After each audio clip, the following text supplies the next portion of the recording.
To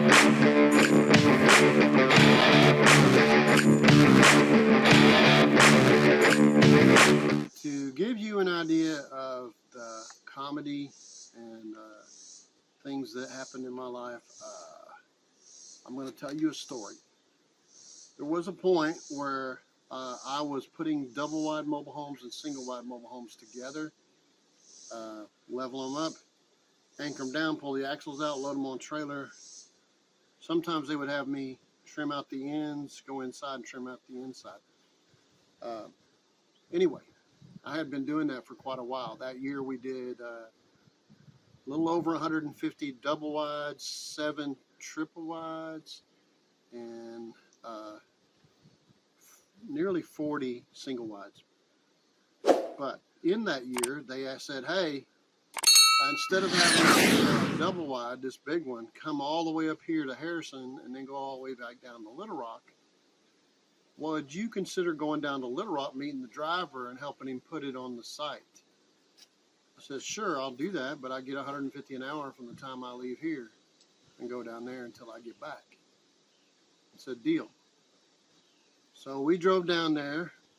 When we got there, both halves were already there, which was unusual. And then the place used to be an old house that had burnt down. And then they took a bunch of clay and made a level spot for these 80-foot halves. Actually, it was a little more than 80 foot. At one point, they were calling them 90 foot, but it's the longest they had made. And it was a big one. So first half went on pretty easy. They had bulldozed the dirt and everything. The house site, you could see where the rocks were and everything. They bulldozed all that. So the first half was the upper half on the back side, and we put that on pretty easy. The second half was a little harder because we had to get it on the clay, which was about 4 foot high on the high side, maybe 3 foot. And so we had to get it pretty close to the other and line it up with the old house, pretty close to where the old house was, and get it in there. So I had my 2 guys in the front. I had another guy with me because I wanted to make it quicker. And I was in the back. The guy in the front would tell him if he going to hit anything over on that side, and the other guy on the other side. Then I had a guy that was just waving him forwards or backwards from what he could see me to say I was all the way in the back, saying, come on, come on, come on. And the driver describes it this way. He says, I looked in my left mirror, I saw your guy, and I saw you. And I looked in my right mirror, and I saw your guy.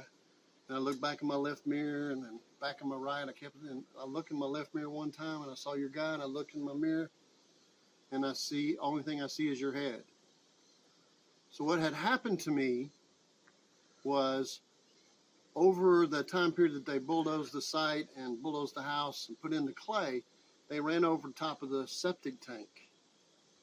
And it had a grass over it. There was no way to know that the septic tank was there. So when I stepped on it, not when I drove the trailer on it, but when I stepped on it, it fell in. Just happened to be.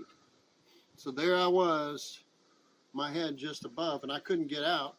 Now, I wasn't up to my neck in it, but I was above my knees in it. So everybody come running up there, thought maybe something, I'd fell down or something, because all they could see was my head until they got close. And when the guys got close, they started laughing so hard. Whenever I said, hey, pull me out of here, they were laughing so hard they couldn't pull me out. And then the driver walked up and said, holy cow, I got to go away. I'm about to throw up.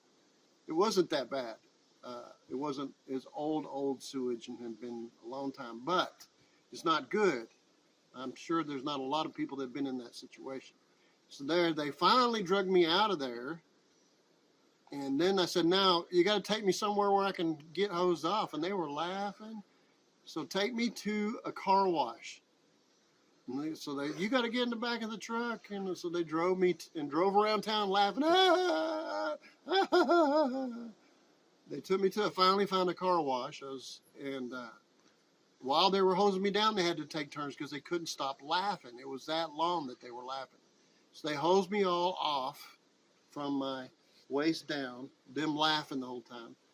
And after that, we finished up the job, put it all together, left within a day. And when I got up there, for months after, every time I went to the office where I got my assignments to work for these guys, so everybody in the office would go, "Do you smell something? I think I smell something. Is that a new cologne you're wearing, Phil?" Yeah, eau de cologne de toilette. So yes, things can get worse.